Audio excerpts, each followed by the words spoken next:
Jakarta malam itu basah kuyup oleh hujan. Jalanan penuh lampu neon yang memantul di genangan air. Di sebuah trotoar sempit, seorang pemuda duduk termenung. Bajunya kusut, wajahnya pucat, dan di tangannya hanya ada sebuah kantong plastik lusuh berisi 2 potong pakaian, sebuah buku catatan lama, dan sedikit uang yang tersisa. Namanya Ashok, anak muda dari Surabaya yang datang ke Jakarta dengan sejuta harapan. Namun semua harapan itu runtuh begitu cepat. Sehari sebelumnya, ia dipecat dari toko sepatu tempatnya bekerja. Alasan sederhana namun menyakitkan, kamu tidak pandai melayani pelanggan. Besok jangan datang lagi. Suara itu terus terngiang di kepalanya. Ashok mencoba menahan air mata. Ia sudah terlalu sering kecewa, hingga rasanya bahkan menangis pun tak sanggup lagi. Malam itu, ia benar-benar merasa sendirian di kota besar yang dingin. Tiba-tiba, dari ujung jalan terdengar suara teriakan melengking. Tolong! Ada yang bisa bantu saya? Darah saya banyak keluar. Tolong bawa saya ke rumah sakit. Ashok tersentak. Suara itu menusuk telinganya, seakan menyetrum seluruh tubuhnya. Ia berdiri, berlari ke arah kerumunan. Di sana, orang-orang berdesakan, sebagian hanya mengeluarkan ponsel untuk merekam video, sebagian lain bergumam, tunggu polisi saja, atau, biar ambulans datang, jangan ikut campur. Namun di tengah lingkaran itu, seorang perempuan muda tergeletak di jalan. Usianya sekitar 30 tahun, memakai kebaya modern yang sudah berlumuran darah. Dari dahinya mengucur darah deras, wajahnya pucat, matanya penuh ketakutan seakan sedang menatap maut. Bibirnya bergetar, tolong, selamatkan saya tidak punya siapa-siapa di sini. Kerumunan itu hanya menatap tanpa berbuat apa-apa. Di tengah sikap acuh manusia kota besar, Ashok merasakan sesuatu bergejolak dalam dirinya. Sebuah dorongan yang lebih kuat daripada rasa takut. Ia berlutut di samping perempuan itu, mengambil sapu tangan dari saku, lalu menekan luka di dahinya. Mbak, bertahanlah. Saya akan bantu. Jangan pejamkan mata. Ia memanggul tubuh perempuan itu dengan sisa tenaga, melambaikan tangan pada sebuah bajai yang melintas. Sopir bajai menatap ragu. Wah, ini kasus polisi, Mas. Saya takut nanti ditahan. Ashok menatapnya dengan mata berkaca-kaca. Kalau yang terluka itu saudara perempuanmu, apa kamu juga akan diam saja? Sopir itu tertegun. Dalam sekejap, ia membuka pintu bajajnya. Ashok mengangkat perempuan itu dengan kedua tangan gemetar, lalu membawanya masuk. Sepanjang jalan menuju rumah sakit, ia terus berbisik, jangan tidur, Mbak. Hanya sebentar lagi, sebentar saja. Kamu akan selamat.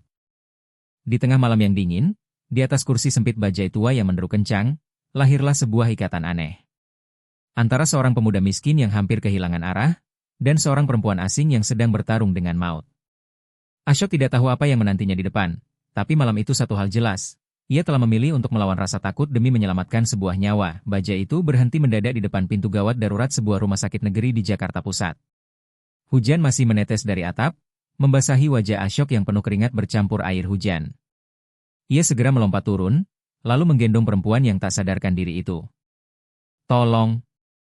Darahnya banyak keluar. Cepat! Teriak Ashok dengan suara parau. Beberapa perawat berlari menghampiri, membawa berangkar. Dalam hitungan detik, tubuh perempuan itu, yang kemudian Ashok dengar bernama Sinta, dibaringkan dan didorong masuk ke ruang operasi darurat. Ashok berdiri terpaku di lorong. Dadanya naik turun cepat. Tangannya masih berlumuran darah, sapu tangan lusuhnya sudah basah merah.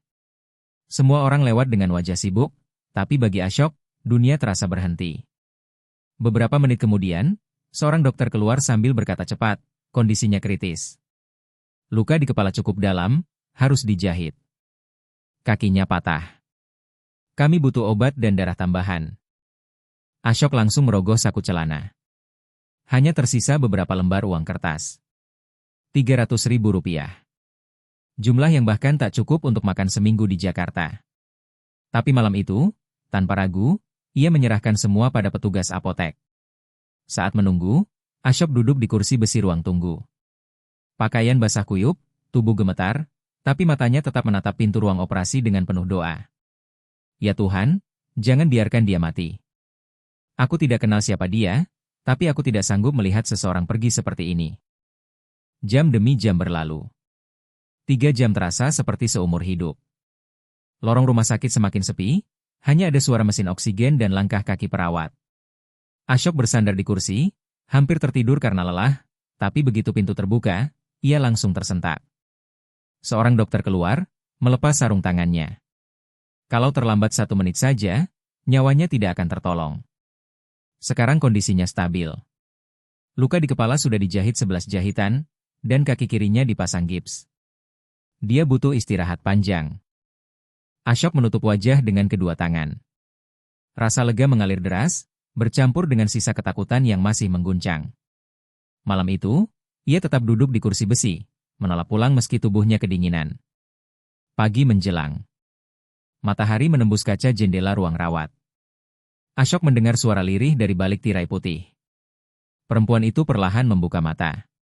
Pandangannya kabur, tapi ia melihat sosok seorang pemuda kurus dengan mata lelah, duduk menunduk di samping ranjang. "Kamu, siapa?" Suaranya hampir tak terdengar. Ashok terdiam, menelan ludah. "Saya, bukan siapa-siapa, Mbak. Hanya orang lewat, yang kebetulan mendengar teriakanmu semalam." Air mata mengalir di sudut mata Sinta. Ia berbisik dengan suara serak, "Kamu sudah menyelamatkan hidupku." Ashok menunduk, hatinya bergetar. "Saya hanya melakukan apa yang seharusnya dilakukan manusia. Menyelamatkan nyawa, itu kewajiban, bukan pilihan." Dan untuk pertama kalinya setelah malam panjang penuh darah dan ketakutan, Sinta merasakan kehangatan kecil, sebuah harapan yang lahir dari kebaikan seorang asing bernama Ashok. Hari-hari di rumah sakit berjalan perlahan, seakan waktu ikut menahan napas. Setiap pagi, suara sandal perawat bergema di lorong, aroma obat bercampur dengan bau desinfektan memenuhi udara. Di salah satu kamar perawatan, Ashok masih setia duduk di kursi plastik di samping ranjang Sinta. Ia tidak punya keluarga di Jakarta, bahkan tempat tinggal tetap pun tidak ada. Tetapi sejak malam itu, seolah seluruh hidupnya hanya berputar di sekitar seorang perempuan yang baru saja ia temui. Sinta sering terbangun dengan rasa sakit, kadang menangis pelan ketika jarum infus menusuk kulitnya. Setiap kali itu terjadi, Ashok akan berdiri, meraih segelas air hangat, atau sekadar memegang tangannya agar tenang. "Tenang, Mbak. Saya di sini. Kamu tidak sendirian." Di dalam hatinya, Sinta heran. Bagaimana mungkin seorang asing rela begadang semalaman, membeli obat dengan uang terakhirnya, dan tidak pernah mengeluh? Ia teringat suaminya, Bayu, yang sudah lama berada di Malaysia untuk urusan kerja. Beberapa kali ia mencoba menghubungi, tapi nomor itu selalu tidak aktif. Sinta semakin merasa sendirian, dan anehnya, justru kehadiran pemuda sederhana ini yang membuatnya bertahan. Suatu siang, seorang perawat berkata, "Ibu harus ganti pakaian pasien, biar terasa lebih nyaman." Tapi tangan Sinta masih lemah, tak mampu mengangkat sendiri. Ashok kebingungan. Ia menatap perawat, lalu berkata dengan suara pelan, "Kalau boleh, saya keluar dulu, Bu. Biar ibu yang bantu." Namun perawat tersenyum tipis. "Uangnya terbatas, tidak ada petugas tambahan. Kalau Mas Ashok bisa bantu, saya tinggal kasih tirai." Wajah Ashok memerah. Ia menunduk, lalu menarik tirai penutup. "Mbak, saya bantu sedikit saja, ya. Saya akan jaga sopan." Suaranya bergetar. Dengan hati-hati, ia membantu Sinta mengganti pakaian pasien dengan gaun sederhana yang baru ia beli dari pasar dekat rumah sakit. Itu dibeli dengan sisa uang terakhirnya. Saat kain lembut itu menyentuh tubuhnya, mata Sinta basah. Ia tidak pernah menyangka ada orang yang memperlakukannya dengan begitu penuh hormat, seakan ia bukan orang asing, melainkan keluarga yang berharga. Malam-malam berikutnya, Ashok menjadi perawat tanpa gaji. Ia membeli bubur panas di warung depan rumah sakit, meniupnya perlahan sebelum menyuapkan sendok kecil ke mulut Sinta. Kadang ia menyapu lantai kamar, merapikan selimut, bahkan mengurus administrasi sederhana. Perawat mulai mengenalnya. "Anak muda ini luar biasa. Tidak semua orang sanggup berkorban seperti dia," bisik salah satu perawat kepada rekannya. Sinta mendengar itu diam-diam. Ia menoleh ke arah Ashok, yang sedang tertidur dengan kepala bersandar di kursi, tubuhnya meringkuk karena kedinginan. Dalam hati, ia berbisik, "Apakah benar masih ada manusia sebaik ini di dunia? Mengapa bukan suamiku yang ada di sini, tapi seorang pemuda miskin yang bahkan tidak punya rumah?" Hari berganti hari. 3 hari sudah, Ashok hampir tidak pernah keluar dari rumah sakit. Setiap langkahnya hanya untuk membeli obat atau membayar tagihan kecil. Ia sendiri lupa kapan terakhir kali makan dengan cukup. Dan di tengah semua itu, sebuah perasaan perlahan tumbuh. Bukan hanya rasa terima kasih, melainkan sesuatu yang lebih dalam, lebih hangat, dan lebih membingungkan. Setelah hampir 1 minggu dirawat, dokter akhirnya berkata, Ibu Sinta sudah cukup stabil. Tinggal perawatan di rumah saja. Tidak perlu dirawat inap lagi. Kabar itu seharusnya melegakan, tapi justru membuat hati Ashok berdebar. Ia sadar, tugasnya mungkin akan berakhir di sini. Namun tetap saja, ia mendorong kursi roda Sinta dengan penuh hati-hati menuju pintu keluar rumah sakit. Begitu keluar, panas terik Jakarta menyambut. Jalanan penuh kendaraan, klakson bersahutan. Ashok melambaikan tangan, menghentikan sebuah taksi. Dengan susah payah, ia membantu Sinta naik, lalu ikut duduk di sampingnya. Alamatnya kemana, Bu? Tanya sopir. Sinta menyebutkan sebuah alamat di kawasan Menteng, salah satu daerah elit Jakarta. Ashok tertegun. Ia tidak pernah membayangkan akan pergi ke tempat semewah itu. Perjalanan hanya setengah jam, tapi bagi Ashok, rasanya seperti memasuki dunia lain. Saat taksi berhenti, ia menatap bangunan tinggi berlapis kaca, dengan lobi marmer mengkilap. Satpam menyambut dengan sopan. Ashok menunduk canggung, lalu mendorong kursi roda Sinta masuk. Di dalam lift, ia nyaris tak percaya dengan apa yang dilihatnya. Lampu kristal, karpet tebal, aroma bunga segar. Semua ini terasa baginya seperti adegan film, bukan kehidupan nyata. Pintu apartemen di lantai 7 terbuka. Ruangan luas, 3 kamar, perabot modern, jendela besar yang menampilkan pemandangan Jakarta dari ketinggian. Ashok terdiam, lalu bergumam lirih, rumahmu indah sekali, Mbak. Saya belum pernah lihat tempat sebagus ini. Sinta tersenyum pahit. Indah, ya. Tapi kosong. Tidak ada siapa-siapa di sini, hanya aku sendiri. Ashok membantu memindahkan Sinta ke ranjang, merapikan bantal, lalu berdiri kikuk. Ia tidak tahu harus bagaimana. Hatinya ingin tetap di sisi perempuan itu, tapi logikanya berkata, mungkin sampai di sini saja. Tiba-tiba, suara ponsel berdering memecah kesunyian. Sinta meraihnya dengan tangan gemetar. Di layar tertera nama yang sudah lama tidak muncul, Bayu. Suaminya. Dengan suara terbata, Sinta mengangkat telepon. Halo.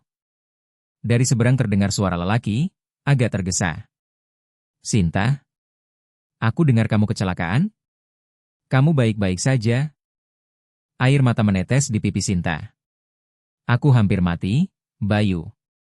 Kalau bukan karena seorang pemuda ini, mungkin aku sudah tidak ada. Hening sejenak. Lalu suara Bayu kembali. Aku akan pulang dari Malaysia. 2 hari lagi aku ada di Jakarta. Tunggu aku. Panggilan terputus. Ruangan kembali hening. Sinta memejamkan mata, menahan air mata yang terus jatuh. Ashok berdiri kaku, tidak tahu harus berkata apa. Malam itu, di apartemen megah yang dingin, 2 jiwa sama-sama merasa asing. Seorang perempuan kaya yang dikhianati kesepian, dan seorang pemuda miskin yang hanya punya ketulusan. Sebuah persimpangan nasib baru saja terbuka.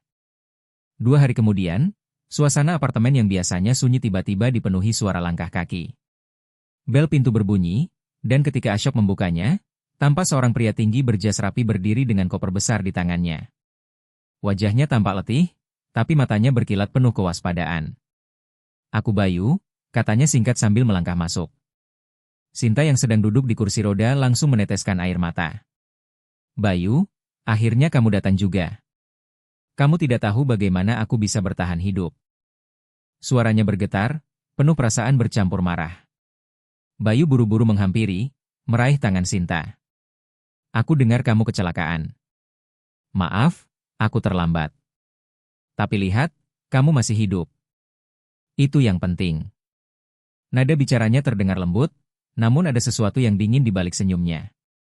Sinta kemudian menoleh ke arah Ashok, matanya berkaca-kaca. Kalau bukan karena pemuda ini, aku tidak akan duduk di sini sekarang. Dialah yang menggendongku, membawaku ke rumah sakit, mengurus semua.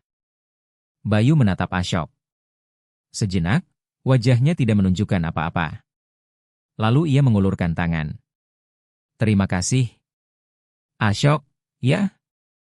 Aku berutang nyawa istriku padamu. Ashok menyalami tangannya, tapi hatinya bergetar aneh. Tatapan mata Bayu dingin, bukan tatapan orang yang benar-benar lega atau bersyukur. Ada sesuatu yang Ashok tidak bisa jelaskan, sebuah jarak, sebuah rahasia yang tersembunyi. Malam itu, suasana apartemen hening. Bayu duduk di ruang tamu, memainkan ponselnya tanpa banyak bicara. Sinta beristirahat di kamar, sementara Ashok duduk di balkon, menatap lampu kota Jakarta. Hatinya gelisah. Ia teringat jelas malam kecelakaan itu. Di antara kerumunan orang yang hanya menonton, ia sempat melihat sosok pria berjas, berdiri agak jauh sambil menelepon. Wajah itu samar, tapi kini, setelah melihat Bayu, hatinya berdesir. Bukankah pria itu mirip sekali dengan Bayu? Ashok memejamkan mata, mencoba menenangkan diri. Mungkin aku salah lihat. Mungkin hanya kebetulan. Tapi semakin ia mencoba melupakan, semakin jelas bayangan itu di benaknya. Ketika malam semakin larut, Bayu mendekati Ashok di balkon. Sekali lagi terima kasih. Tapi mulai besok, kamu tidak perlu repot-repot lagi. Aku sudah kembali, aku bisa menjaga istriku sendiri. Ashok menunduk, mencoba menyembunyikan kegelisahannya. Tentu, Pak. Saya hanya melakukan apa yang seharusnya saya lakukan. Namun di dalam hatinya, benih keraguan telah tumbuh. Malam itu, ia tahu, kisah ini belum berakhir. Hari-hari setelah Bayu pulang terasa janggal. Sinta memang terlihat lebih tenang karena ada suaminya di rumah. Tapi entah mengapa, setiap kali Bayu menatapnya, ia merasa ada sesuatu yang asing. Senyum Bayu seperti topeng, hangat di luar tapi dingin di dalam. Ashok, yang masih sering datang membantu, tidak bisa menyingkirkan bayangan malam kecelakaan itu. Ia semakin yakin bahwa lelaki berjas yang ia lihat dari jauh saat Sinta tergeletak di jalan adalah Bayu. Hatinya gelisah, tapi mulutnya terikat oleh rasa hormat. Suatu malam, Ashok memberanikan diri. Ia duduk di samping Sinta yang sedang termenung di ruang tamu. Mbak, boleh saya bilang sesuatu? Suaranya pelan. Sinta menoleh. Apa itu, Ashok? Ashok menarik napas dalam. Malam itu, saat saya mendengar teriakanmu, di antara kerumunan orang, saya melihat seseorang. Seorang pria dengan jas rapi, berdiri tidak jauh dari sana. Dia hanya menonton, menelepon, tidak menolong. Dan wajahnya, sangat mirip dengan suamimu. Sinta terdiam. Jantungnya berdetak kencang. Apa maksudmu? Kamu yakin? Ashok menunduk. Saya tidak punya alasan untuk berbohong. Saya bahkan tidak mengenal kalian sebelumnya. Tapi mata saya tidak mungkin salah. Saya rasa pria itu adalah Pak Bayu. Sinta gemetar. Kata-kata Ashok seperti petir yang menyambar pikirannya. Kenangan masa lalu pun kembali. Beberapa kali Bayu mendesaknya menjual apartemen ini, warisan dari orang tuanya. Sinta selalu menolak. Sejak saat itu, sikap Bayu berubah semakin jauh, hingga akhirnya pergi ke luar negeri. Malam itu Sinta tidak bisa tidur. Ia menatap langit-langit kamar, pertanyaan demi pertanyaan menghantui pikirannya. Apakah benar suamiku melihatku hampir mati, dan memilih untuk tidak menolong? Apakah mungkin, dia menginginkan kehilanganku? Keesokan harinya, Sinta memberanikan diri pergi ke rumah sakit, ditemani Ashok. Ia meminta rekaman CCTV dari malam kecelakaan itu. Petugas awalnya ragu, tapi setelah Sinta menjelaskan bahwa ia adalah korban, mereka bersedia membantu. Beberapa jam kemudian, sebuah rekaman ditayangkan di layar kecil. Terlihat Sinta berjalan sendirian, kemudian sebuah mobil melaju kencang, menabraknya hingga terjatuh. Beberapa orang berkumpul. Dan di sudut rekaman, jelas terlihat seorang pria berjas, berdiri sambil menempelkan ponsel di telinga. Sinta terisak. Ia mendekat ke layar, tangannya gemetar. Wajah itu tidak salah lagi. Itu Bayu. Suaminya sendiri. Ashok menatapnya dengan mata penuh iba. Ia tidak berkata apa-apa lagi. Semua bukti sudah berbicara. Air mata Sinta jatuh, tapi kali ini bukan hanya karena sakit fisik. Hatinya hancur. Orang yang ia percayai selama ini, orang yang seharusnya melindunginya, justru menjadi saksi bisu ketika nyawanya hampir direnggut. Sinta pulang dari rumah sakit dengan langkah gontai. Di tangannya masih menggenggam salinan rekaman CCTV. Sepanjang perjalanan, hatinya hancur. Setiap detik dalam rekaman itu menusuk dadanya. Bayu berdiri di sana, melihatnya berdarah, tetapi tidak menggerakkan satu jari pun. Di apartemen, Sinta mengunci diri di kamar. Ashok menunggu di ruang tamu, resah tapi tidak berani mengetuk. Ia tahu Sinta butuh waktu. Namun dari balik pintu, terdengar suara tangis yang tertahan, suara seorang istri yang baru saja menyadari bahwa orang terdekatnya adalah pengkhianat. Malam itu, akhirnya Sinta keluar. Wajahnya sembab, matanya merah, tetapi di sorot matanya ada sesuatu yang baru, sebuah ketegasan. Ia duduk di sofa, menatap Ashok dengan suara bergetar. Ashok, suamiku tidak hanya membiarkanku mati. Aku tahu sekarang, semua ini tentang apartemen ini, tentang warisan orang tuaku. Sudah lama ia memaksaku menjualnya. Dan ketika aku menolak, dia memilih jalan yang lebih kejam. Ashok mengepalkan tangan. Amarah bercampur iba. Mbak, kamu tidak sendiri. Saya ada di sini. Kalau kamu ingin memperjuangkan kebenaran, saya akan berdiri di sampingmu. Sinta menutup wajahnya sebentar, lalu mengangguk. Aku sudah terlalu lama hidup dalam kebohongan. Aku tidak bisa diam lagi. Beberapa hari kemudian, Sinta mendatangi kantor polisi dengan membawa rekaman CCTV. Awalnya polisi terkejut, tetapi setelah melihat bukti, mereka mulai melakukan penyelidikan. Nomor telepon Bayu dilacak, komunikasi dengan sopir mobil yang menabrak Sinta ikut terungkap. Potongan demi potongan kebenaran mulai tersusun. Di tengah semua proses itu, Ashok selalu hadir. Ia mengantar Sinta ke kantor polisi, menemaninya saat memberi keterangan, bahkan sekadar duduk diam di sampingnya ketika Sinta kelelahan. Kehadirannya bagaikan tiang kokoh di saat badai melanda. Namun bagi Sinta, rasa sakit itu masih nyata. Ia sering termenung di dekat jendela apartemen, menatap langit Jakarta yang kelabu. Bagaimana mungkin orang yang pernah ia cintai, orang yang pernah berjanji akan menjaganya seumur hidup, justru menjadi orang yang ingin menghapusnya dari dunia? Kadang, air matanya kembali jatuh tanpa suara. Tapi kini ada tangan yang sigap menghapusnya. Ashok. Pemuda miskin yang tidak punya apa-apa, tapi memberi segalanya, ketulusan, waktu, dan keberanian. Dan di sanalah, perlahan-lahan, lahir sebuah kekuatan baru dalam diri Sinta. Ia tidak lagi sekadar korban. Ia mulai menjadi seorang perempuan yang siap melawan. Hari persidangan akhirnya tiba. Gedung pengadilan di Jakarta Pusat dipenuhi orang, wartawan, kerabat, bahkan warga yang penasaran. Kasus Sinta menjadi perhatian publik setelah rekaman CCTV bocor ke media. Di ruang sidang, suasana tegang. Hakim duduk dengan toga hitam, mengetukkan palu kayu. Di kursi terdakwa, Bayu duduk dengan wajah dingin, jas mahal masih melekat di tubuhnya. Ia mencoba terlihat tenang, namun matanya gelisah. Sinta masuk dengan langkah tertatih, tongkat penyangga di tangannya. Namun kepalanya tegak, matanya lurus menatap ke depan. Ashok berjalan di belakangnya, memberi kekuatan tanpa berkata sepatah kata pun. Ketika tiba giliran memberikan kesaksian, suara Sinta bergetar, tapi tegas.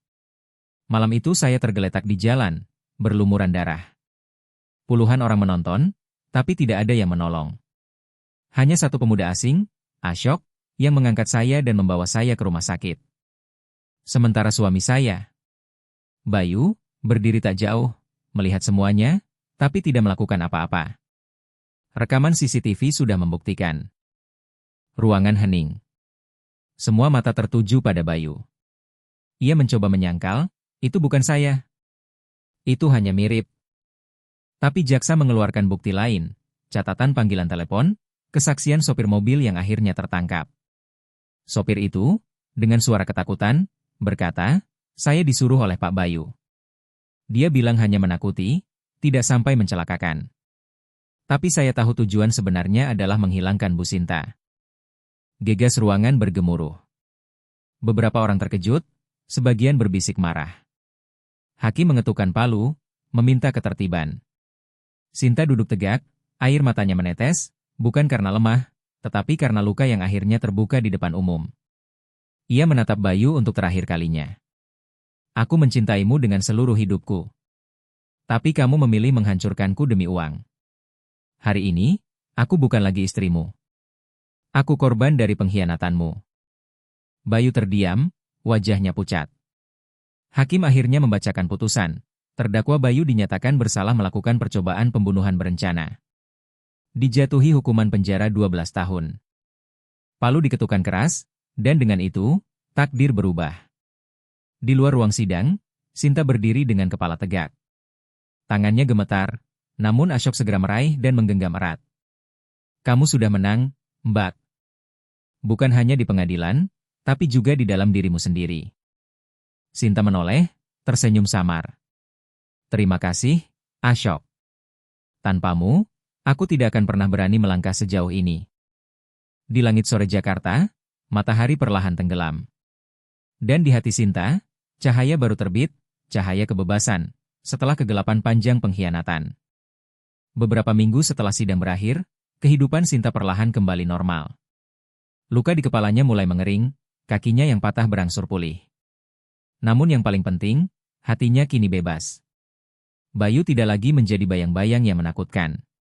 Di apartemen yang dulu terasa dingin dan kosong, kini ada suara baru, suara cangkir beradu di meja makan, tawa singkat, obrolan sederhana tentang hari yang dijalani.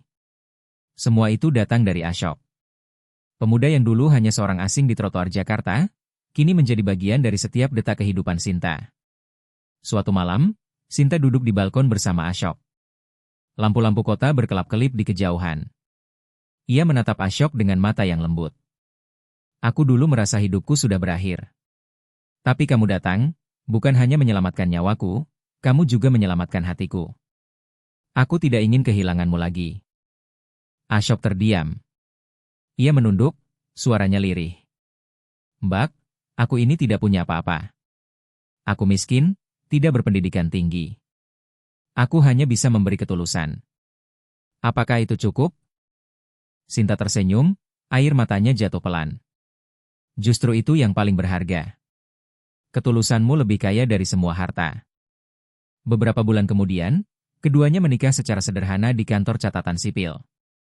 Tidak ada pesta mewah, tidak ada gaun berlian. Hanya tanda tangan, doa singkat, dan janji untuk saling menjaga sampai akhir hayat. Namun kebahagiaan mereka tidak berhenti di situ. Dari pengalaman pahitnya, Sinta merasa terpanggil untuk membantu orang lain.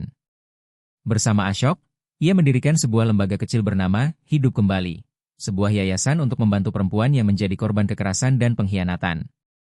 Setiap hari, Ashok ikut turun tangan, mengangkat barang, menemani korban ke rumah sakit, bahkan sekadar mendengarkan cerita. Ia menemukan tujuan baru dalam hidupnya. Sementara Sinta, dengan hati yang telah ditempa luka, kini menjadi sosok yang kuat dan penuh kasih.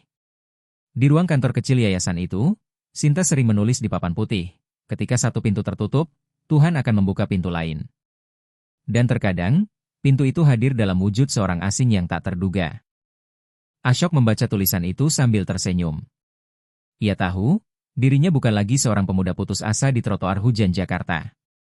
Ia kini adalah suami, sahabat, dan mitra perjuangan bagi seorang wanita yang pernah hampir kehilangan segalanya.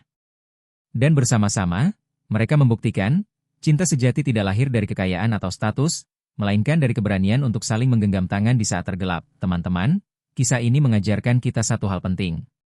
Kadang, orang yang kita percaya sepenuh hati justru meninggalkan luka terdalam. Namun di sisi lain, seorang asing yang tidak pernah kita kenal bisa datang membawa harapan, bahkan menjadi pendamping hidup sejati.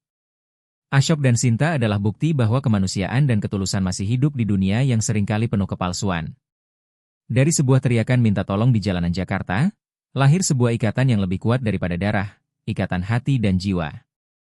Sekarang pertanyaannya adalah, jika kalian berada di posisi Ashok, beranikah kalian menolong seseorang yang asing meski harus mengorbankan segalanya? Dan jika kalian di posisi Sinta, beranikah kalian mempercayai orang baru setelah dikhianati oleh orang yang paling dekat? Tuliskan jawaban dan perasaan kalian di kolom komentar. Jika cerita ini menyentuh hati kalian, jangan lupa tekan tombol like, bagikan video ini agar semakin banyak orang terinspirasi, dan subscribe channel Cuin THTTNG Giai versi Indonesia untuk mendengarkan lebih banyak kisah nyata yang menggetarkan hati. Sampai jumpa di kisah nyata berikutnya. Salam hangat, dan ingatlah, di balik luka, selalu ada harapan untuk hidup kembali.